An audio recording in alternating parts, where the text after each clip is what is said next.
Good morning my dear student, कैसे हो आप सब। आज की क्लास बहुत ही महत्वपूर्ण होने वाली, क्योंकि आज मैं लेकर आया हूं जो math practice set group D.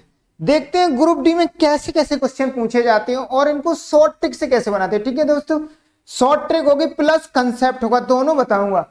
और जिससे भी मेरे दोस्त ने अभी तक चैनल को सब्सक्राइब नहीं किया है तो ट्रिक टू एग्जाम चैनल को सब्सक्राइब कर लें, क्योंकि जो भी एग्जाम फॉर्म निकलते हैं हम क्या करते हैं उसमें 100 ये मॉक टेस्ट, ठीक है, 100 मॉक टेस्ट और 100 प्रैक्टिस सेट, जिसमें प्रीवियस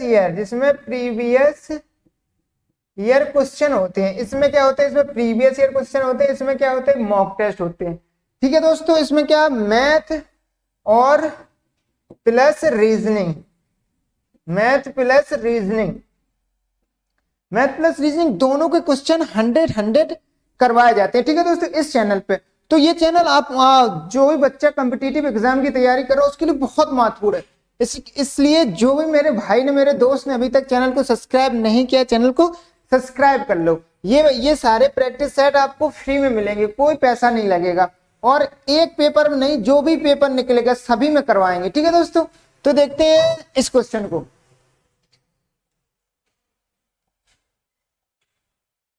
देखो, कह रहा एक कक्षा में कितने 16 लड़कों का औसत 50.25 है किलोग्राम है, तथा शेष 8 लड़कों का औसत 45.15 है। ठीक है, देखो कह रहा है कि 16 लड़कों का औसत कितना है 50.25 और शेष 8 लड़कों का औसत कितना 45.15। ठीक है दोस्तों, ये है। अब देखो हम लोग एवरेज कैसे निकालते हैं। एवरेज का फॉर्मूला क्या होता है, एवरेज औसत, सम ऑफ ऑल नंबर। ठीक है दोस्तों, इधर बता देता हूं। एवरेज औसत कैसे निकालते हैं, सम ऑफ ऑल नंबर्स। ठीक है दोस्तों, बटे में नंबर ऑफ टर्म्स। ठीक है, इसका मतलब क्या होता है, जो हम लोग औसत निकालते हैं, इसे हिंदी में बोलते हैं औसत, ऐसे बोलते हैं पदों का योग बटे पदों की संख्या। ठीक है, अब देखो, अब हमें ये योग निकालना है। क्या निकालना है, योग। तो हम क्या करते हैं, ये औसत में नंबर ऑफ टर्म्स से गुणा कर देते थे। देखो एवरेज में हम किससे गुणा करेंगे, नंबर ऑफ टर्म से, किससे, टर्म्स। तो ये क्या निकल जाएगा, सभी के सभी सम ऑफ ऑल नंबर्स। ठीक है, इसका मतलब ये क्या निकल रहा है, सभी पदों का योग। क्या करते हैं, औसत में हम पदों की संख्या से गुणा कर देते हैं। जैसे ये हो गया पदों की संख्या और ये हो गया औसत। क्या हो गई, औसत। जैसे ये हो गई पदों की संख्या और ये हो गया औसत, तो ये क्या निकल आएगा, पदों का योग। ठीक है दोस्तों, ऐसे निकालते हैं पदों के योग। पदों की संख्या में औसत से गुणा कर देते, क्या निकल जाता है, पदों का योग। और ऐसे क्वेश्चन में हमेशा योग निकालते, पदों का योग निकालते हैं। ठीक है दोस्तों, देखते हैं इसको सॉल्व करते हैं।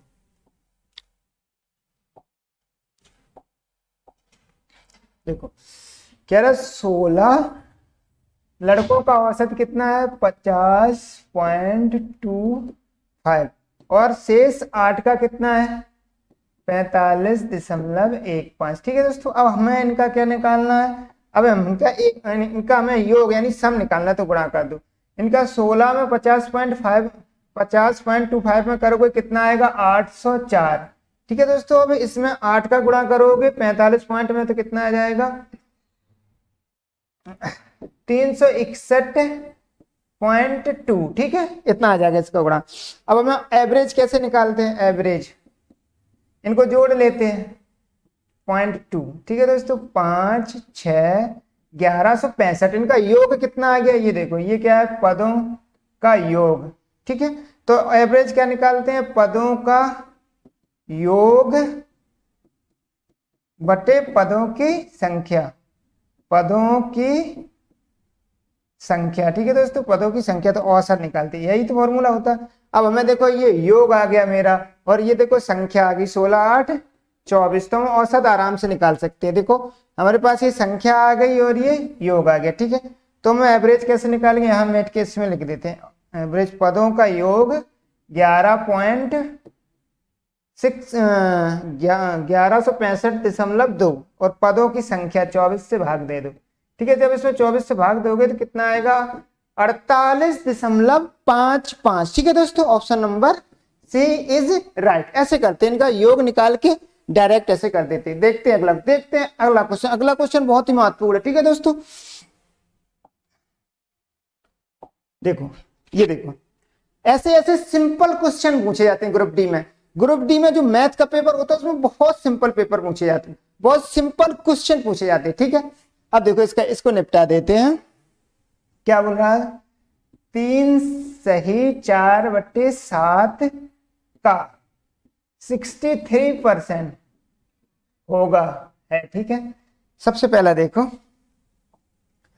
सबसे पहला काम क्या होता है, इसको हम लोग सीधा करते हैं। जैसे 3 सही 4/7 है, इनका गुणा करते हैं। ठीक है, और इसको प्लस कर देते हैं। तो 7 या 21 और 4 25/7।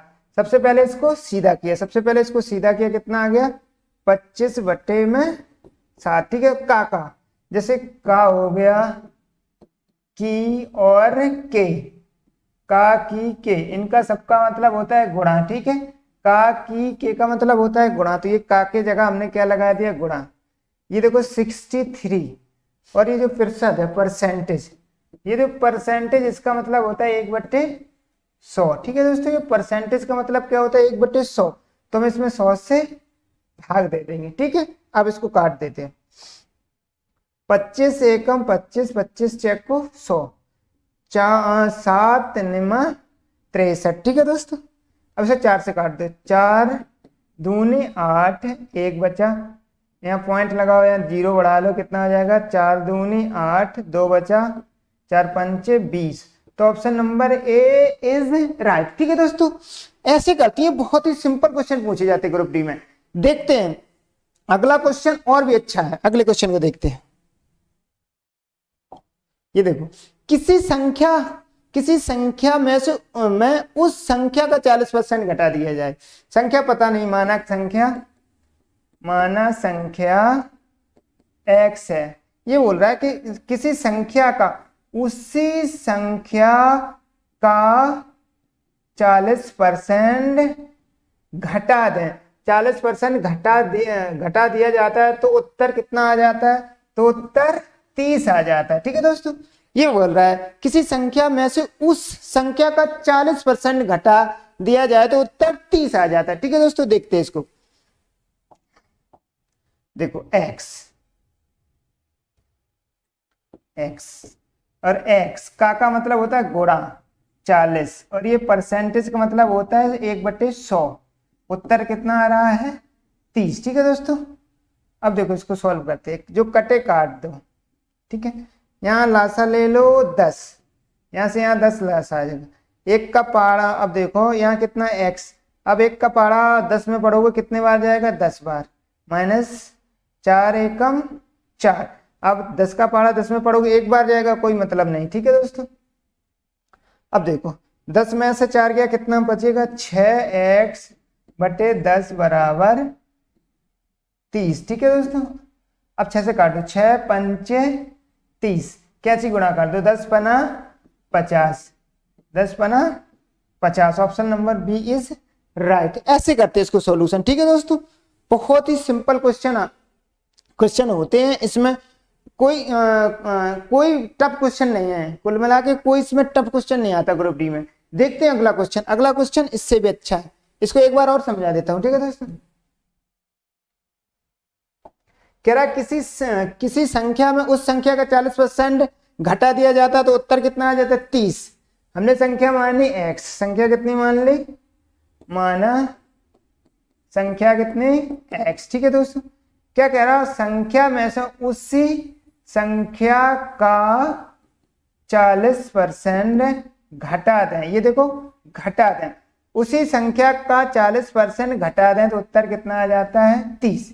उसी संख्या का 40% घटा दें, ये देखो माइनस आ गया, घटा दें तो उत्तर कितना आ जाता है 30।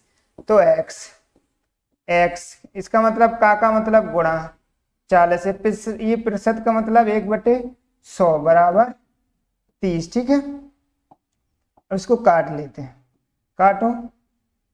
ठीक है, और काट दो इसको, कितने से 0 बचा है तो 0 से 2 दूनी 4, 2 पंचे 10। ठीक है दोस्तों, अब यहाँ इसका कैंची गुणा लासा लोगे, यहाँ आ जाएगा 5x, यहाँ 2x बराबर 30 और इसके बटे में कितना आ जाएगा 5। ठीक है दोस्तों, अब 5 में से 2 गया 3x, इसका गुणा कर दो कितना हो जाएगा 30 गुणा 5। ठीक है, तो 3 से काटो 3 दामन 30, 10 पना 50, x का मान कितना आ जाएगा 50। ठीक है दोस्तों, ऐसे करते हैं इसको, ऐसे देखते हैं अगला क्वेश्चन और भी अच्छा है। अगले क्वेश्चन को ध्यान से देखना है, और भी अच्छा क्वेश्चन है। ठीक है दोस्तों, ये देखो कह रहा है किसी वस्तु का विक्रय मूल्य, इसको विक्रय मूल्य को क्या बोलते हैं सेलिंग प्राइस। ठीक है, उस विक्रय मूल्य, उस वस्तु के क्रय मूल्य को क्या बोलते हैं सीपी यानी कॉस्ट प्राइस। विक्रय मूल्य को सेलिंग प्राइस यानी एसपी बोलते हैं और क्रय मूल्य को सीपी यानी कॉस्ट प्राइस। 4/3 गुना हो तो उसका लाभ प्रतिशत निकालो। देखो ये बोल रहा है, कह रहा है एसपी है जो सीपी का, एसपी है ये सीपी का कितना 4/3 गुना है। ठीक है दोस्तों, जो एसपी है वो सीपी का मतलब होता है गुणा। ठीक है, 4/3 है, इसका मतलब ये इधर एसपी हो गया। ठीक है दोस्तों, अब हम सीपी को इधर लाएंगे तो ये गुणा वाला हमेशा कहाँ जाता है बटे में। ठीक है दोस्तों, तो यहाँ बच गया 4 और यहाँ 3। अब देखो ये सेलिंग प्राइस यानी विक्रय मूल्य, ये कॉस्ट प्राइस यानी क्रय मूल्य। 3 की वस्तु 4 में बेची, कितने का 1 का क्या हुआ लाभ। ठीक है दोस्तों, अब लाभ प्रतिशत का फॉर्मूला क्या होता है, लाभ प्रतिशत बराबर लाभ बटे में सीपी इंटू 100। ठीक है, तो सीपी यानी क्रय मूल्य, तो लाभ कितने का 1 का, और तुम्हारी जो सीपी है क्रय मूल्य, ये देखो कॉस्ट प्राइस कितना है 3, और ये परसेंटेज में बदलने के लिए 100% से गुणा।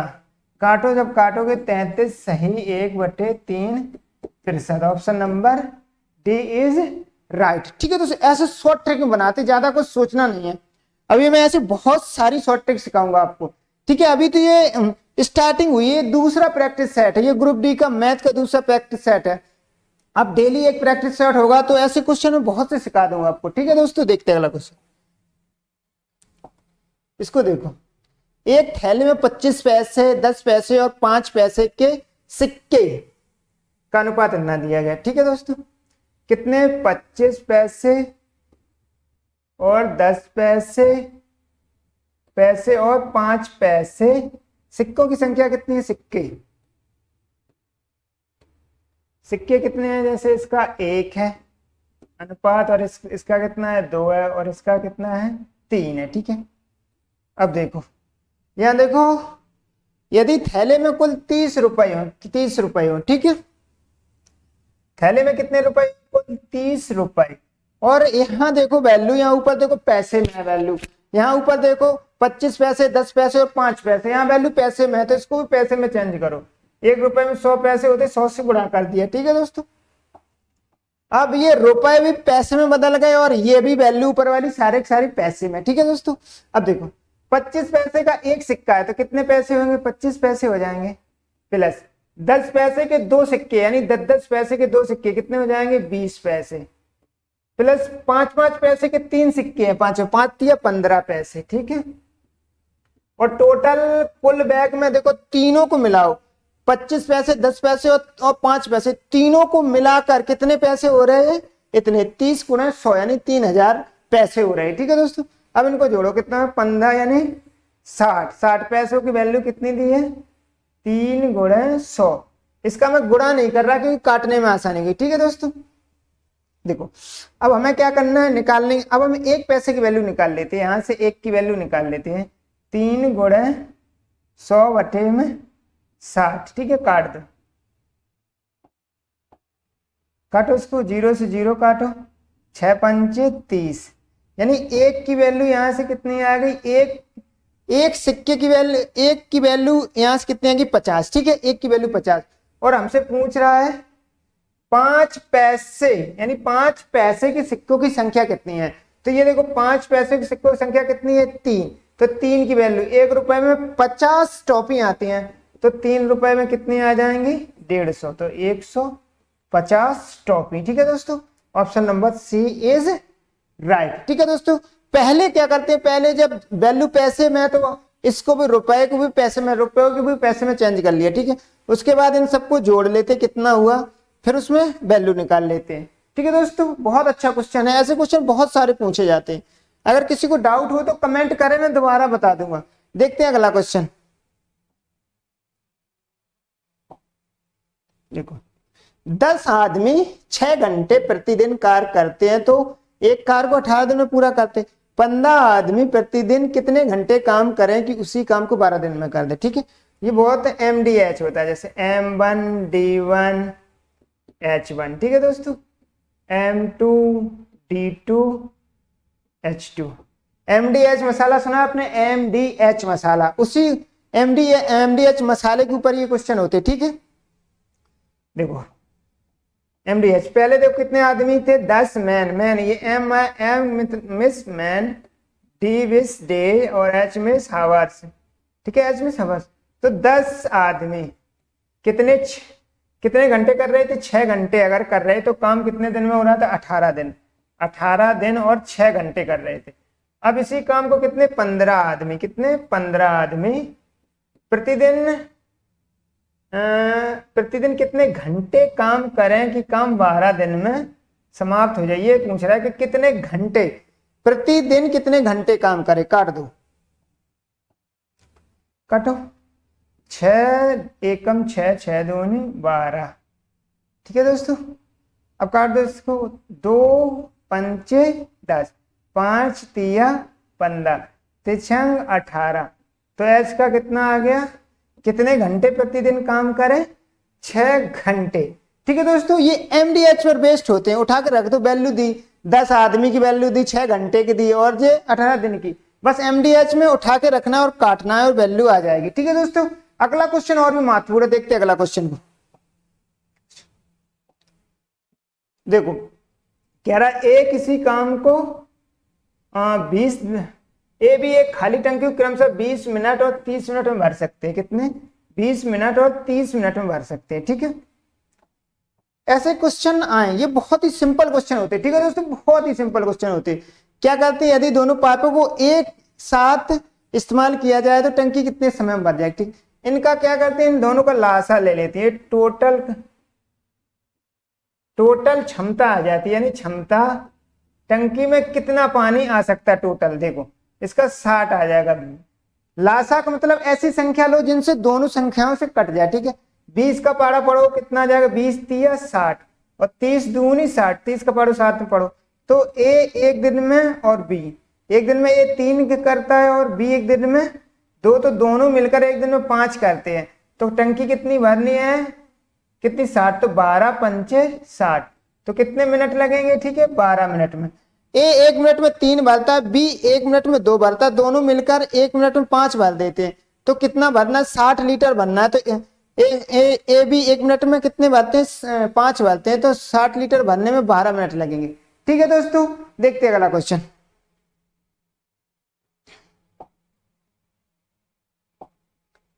एक सिपाही को अपने से 100 मीटर आगे चोर दिखाई देता, जैसे ही सिपाही ने उसका पीछा करना आरंभ किया, चोर ने भी भागना आरंभ कर दिया। यदि चोर की चाल 8 किलोमीटर हो और सिपाही की चाल 10 किलोमीटर हो, तो कितने मीटर भागने के बाद चोर पकड़ा जाएगा, ठीक है दोस्त। ये देखो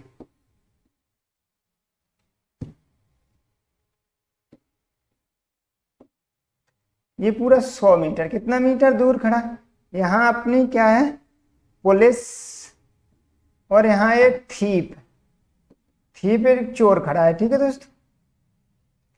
यहाँ पुलिस खड़ा है, क्या होता है, जैसे ही पुलिस देखती है तुरंत ये चोर भागना स्टार्ट कर देता है ऐसे यहाँ, ठीक है। चोर यहां से यहां भागता है और पुलिस यहां से यहां भागती है, ठीक है। और यहाँ चोर को पकड़ लिया जाता है, ठीक है। अब कह रहा है जो पुलिस की चाल चाल चाल देखो, पुलिस और थीप। पुलिस 10 किलोमीटर प्रति घंटा चलती है और चोर 8 किलोमीटर, इसका अनुपात निकाल लेते हैं 5 और 4, ठीक है। ये पुलिस और चोर का स्पीड यानी स्पीड का रेशियो आ गया, चाल का रेशियो किसका आ गया, स्पीड यानी चाल का रेशियो आ गया, ठीक है। अब देखो, जब देखो यहां से जैसे ही तुरंत यहां से चोर भागना शुरू किया वैसे ही यहां से पुलिस वाला भागना किया, इसका मतलब समय दोनों का समान है। यहां से देखो चोर भाग, यहां से चोर भाग रहा है, यहां से पुलिस वाला भाग रहा है, एक ही समय पे भाग रहे।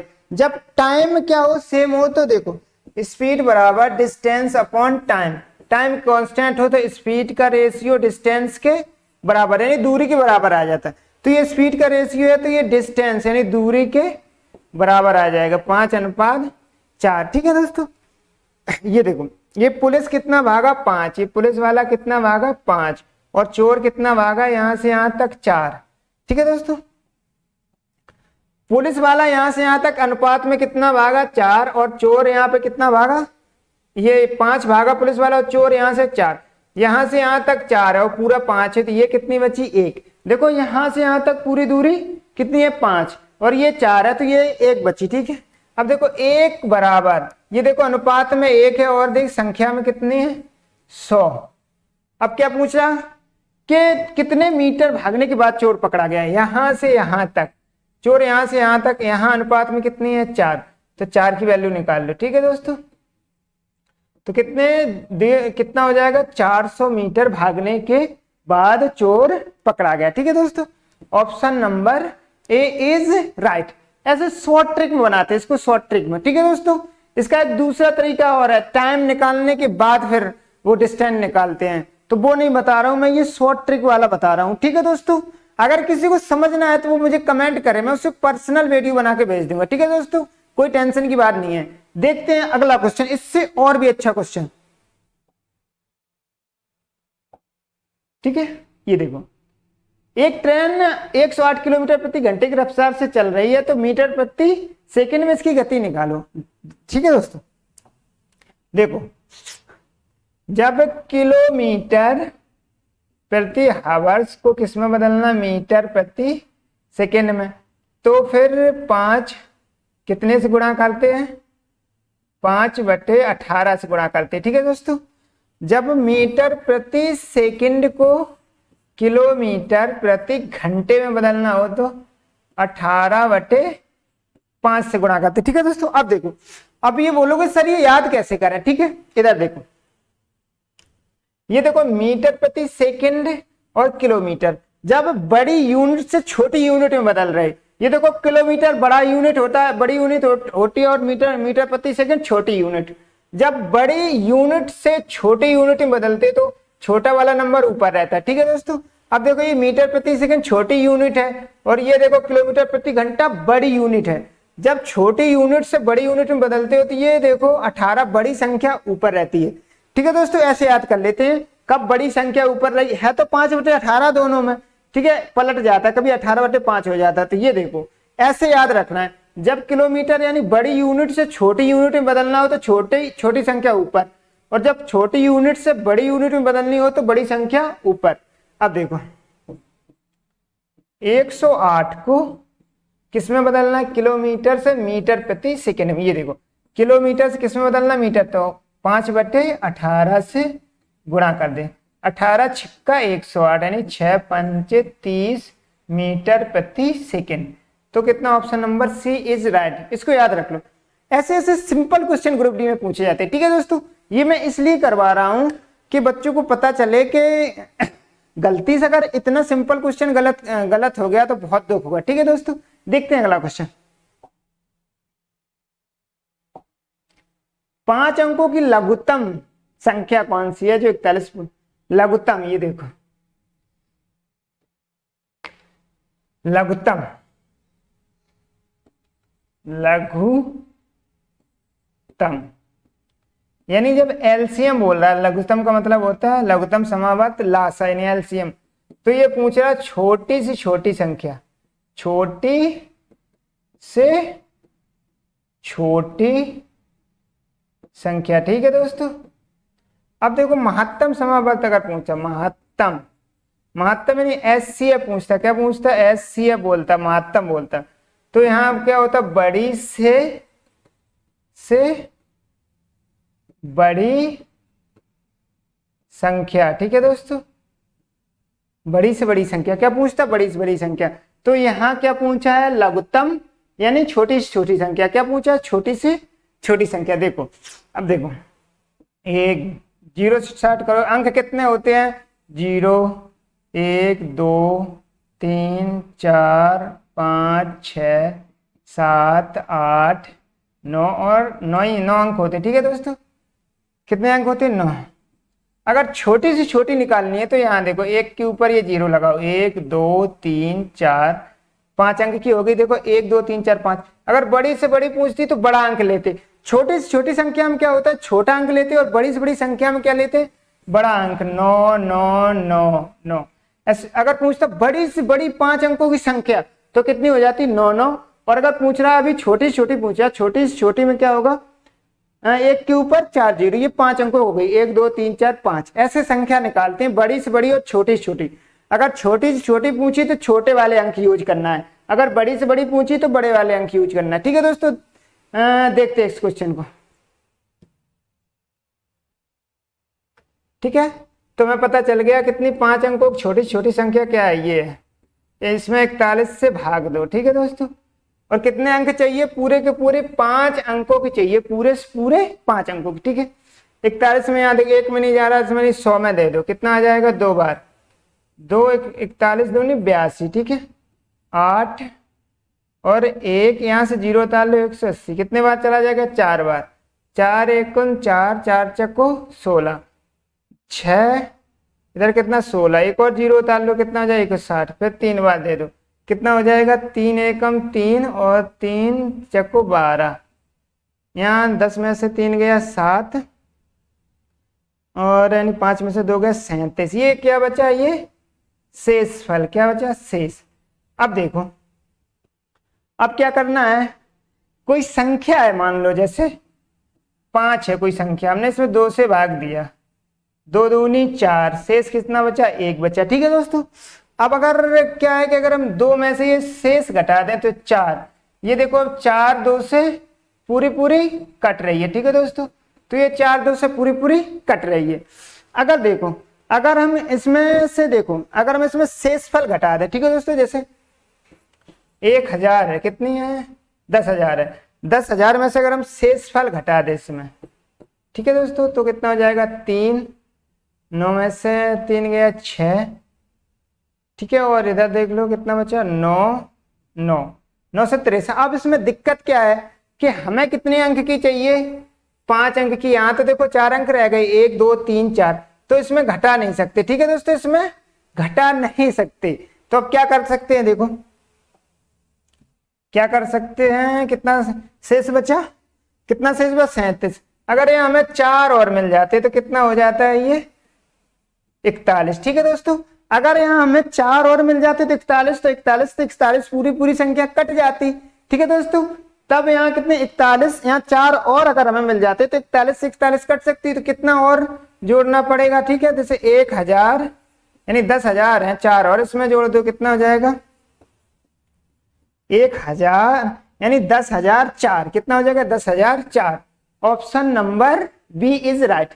ऐसे देखते हैं इसको। और कभी कभी क्वेश्चन में घटाना भी होता है। ठीक है दोस्तों, घटाना जैसे हमने ये बताया, इसमें घटा के भी कर सकते हो, लेकिन हम उसमें देखना होता कि संख्या 5 अंकों की है। अगर है तो ठीक है घटाना, अगर नहीं है तो फिर इसमें जोड़ते हैं। अगर 5 अंकों से कम की संख्या हो रही तो जोड़ते हैं, नहीं तो फिर घटा देते हैं। ठीक है दोस्तों, देखते हैं अगला क्वेश्चन। इसको देखो, सरल करना है। इतने सिंपल सिंपल से क्वेश्चन पूछे जाते हैं ग्रुप डी में। ठीक है, कर देता हूं इससे, कोई बड़ी बात नहीं। 4, ठीक है। अगला देखो 4.44। ठीक है, अगला देखो कितना हो जाएगा 44.4। ठीक है, अब देखो ये 44 थे, ये 44 यहां से स्टार्ट करना है, यहाँ पीछे की तरफ, कहाँ को, इधर को। ठीक है, पहला इकाई दहाई, इसमें इकाई दहाई ऐसे करते हैं। अगला देखते हैं 4.04, यहाँ 4.04। ठीक है दोस्तों, अगला देखो 4 यहां से स्टार्ट करना है, 4 पीछे से। ठीक है, इधर को, किधर को, इधर को। ये रियल वैल्यू जो पूर्ण संख्या होती है इसमें पीछे को चलते हैं और दशमलव वाले में आगे को चलते हैं। ठीक है दोस्तों, इसमें क्या कुछ नहीं है। ठीक है, अब इसको जोड़ देते हैं। देखो अगर आप चाहो तो इसमें जीरो भी बढ़ा सकते, कोई बड़ी बात नहीं, और डायरेक्ट भी जोड़ सकते। जैसे यहाँ कितने हैं, 2 अंक हैं, दशमलव के बाद 2 जीरो बढ़ा लो, यहाँ 1 जीरो बढ़ा लो, यहाँ भी 2 जीरो बढ़ा लो। अगर आप जीरो बढ़ा सकते हो जीरो बढ़ा लो, नहीं डायरेक्ट करना चाहते हो डायरेक्ट भी कर सकते हो आप। ठीक है, जैसे 4 4 8, 4 4 8। ठीक है, 4 4 8 4 12, 4 16 4 20 की 0, 4 4 8 2 10 की 0, यानी 4 1 5। कितना आएगा 500.8, यानी 500.88, यानी 500.88 बोलते हैं, 88 नहीं बोलते इसमें, 500.88। ठीक है दोस्तों, ऐसे जोड़ सकते हो। जो ये तुम्हारी जो पूर्ण संख्याएं होती हैं इनको पीछे तरफ चलना होता है और दशमलव वाले को आगे की तरफ। ठीक है दोस्तों, देखते हैं अगला क्वेश्चन। देखो कह रहा है कि एक पंसारी द्वारा 15 रुपए प्रति किलोग्राम के चावल को 20 रुपए प्रति किलोग्राम चावल के साथ मिलाया जाए तो मिश्रण में 16.5 प्रति ग्राम हो जाए, किस अनुपात में मिलाया जाए। ठीक है दोस्तों, कह रहा है कि 15 रुपए वाले हैं और 20 रुपए वाले हैं, किस अनुपात में मिलाया जाए कि 16.5 हो जाए। ये जो अनुपात पूछे, ठीक है, जो मिश्रण का क्वेश्चन होता है इसमें क्या करते हैं, बड़ी संख्या में से छोटी, बड़ी वैल्यू में से छोटी वैल्यू को घटाते हैं। ठीक है दोस्तों, देखो जैसे 20 में से इसके घटाओ तो 3.5। अब ये 16 में से ये 15 को घटाओ, बड़ी वैल्यू में से छोटी वैल्यू को घटाते कितना आ जाएगा 1.5। ठीक है दोस्तों, अनुपात निकालें। ये देखो दशमलव से दशमलव खत्म कर दो, 7 5 7 35, 5 3 15। तो किस अनुपात में मिलाया जाए, तो 7:3 के अनुपात में मिलाया जाए, जिससे मिश्रण हो जाएगा 16.5। ठीक है, किस अनुपात में मिलाया जाए, 7:3 के अनुपात में। देखते हैं अगला क्वेश्चन। एक आयताकार पानी की टंकी के आधार का क्षेत्रफल इतना है। ठीक है, आधार का क्षेत्रफल, और इसमें पानी से भरा आयतन 2.6 घन मीटर। टंकी में पानी की गहराई निकालो। ठीक है, क्या होता है इसका फॉर्मूला, क्या होता है घन मीटर का। देखो आधार का क्षेत्रफल क्या होता है, आधार का क्षेत्रफल यानी एरिया ऑफ बेस, यानी एरिया ऑफ बेस। ठीक है, इनटू हाइट बराबर क्या होता है, वॉल्यूम। क्या होता है, वॉल्यूम। ठीक है, क्या होता है, वॉल्यूम होता है। अब देखो आधार का क्षेत्रफल कितना इन्होंने दिया है, आधार का क्षेत्रफल ये दिया है 60 सेंटीमीटर, क्या दिया है वर्ग सेंटीमीटर, और हाइट h निकालनी है। ठीक है, और इसका आयतन कितना दिया है 2.6 घन मीटर। ठीक है, घन मीटर। अब देखो सेंटीमीटर और घन मीटर बदलने के लिए कितने से गुणा भाग देना है, 10,000 से भाग देना। ठीक है दोस्तों, कितने से 10,000 से भाग देना। घन मीटर सेंटीमीटर को घन मीटर में बदलने के लिए 10,000 से भाग देते हैं। ठीक है, काट दो, 2 जीरो से 2 जीरो काट दो, इसको 1 दशमलव हटाओ, यहाँ 1 जीरो बढ़ाओ, 0 से 0 एक और काट दो। अब 13 दूनी 26, 13 पच्चे कितने हो जाएंगे, 13 पच्चे 65, 5 से काट दो, 5 दूनी 10। ठीक है दोस्तों, इसको दोबारा काट देता हूं, यानी आधार का क्षेत्रफल क्या होता है, फॉर्मूला एरिया और बेस इंटू हाइट बराबर क्या होता है, वॉल्यूम, यानी आधार आयतन। क्या होता है, आयतन। वॉल्यूम को क्या बोलते हैं, आयतन। ठीक है दोस्तों, आधार का क्षेत्रफल गुणा ऊंचाई बराबर आयतन, यानी बेस एरिया और बेस इंटू हाइट बराबर वॉल्यूम। हिंदी में बोलते हैं आधार का क्षेत्रफल गुणा ऊंचाई बराबर आयतन। ठीक है, कितना है 65 इंटू में हाइट बराबर क्या होता है, वॉल्यूम। क्या होता है, वॉल्यूम। 65 इंटू में हाइट और इसका आयतन कितना है 2.6, ठीक है। ये घन मीटर है, क्या है, घन मीटर, ठीक है दोस्तों। अब ये सेंटीमीटर, ये किसमें थी, सेंटीमीटर में। अब इसको सेंटीमीटर घन मीटर बदलने की 10,000 से भाग दो, किससे, 10,000 से, ठीक है। यहाँ एक दशमलव हटाओ, एक जीरो बढ़ाओ, एक जीरो से एक जीरो काटो, दो जीरो से दो जीरो काटो, एक जीरो बची है, ठीक है। अब काट दो, 13 दूनी 26, 13 पच्चे 65, 5 से काटो, 5 दूनी 10, ठीक है। तो h बट्टे 2 बराबर 2, कैंची गुणा कर दो, तो h बराबर 2 दूनी 4 मीटर, ठीक है दोस्तों। Option number B is right. इसको ऐसे करते हैं, इसका फॉर्मूला याद रखना है और ये याद रखना कि घन सेंटीमीटर घन मीटर में कैसे बदलते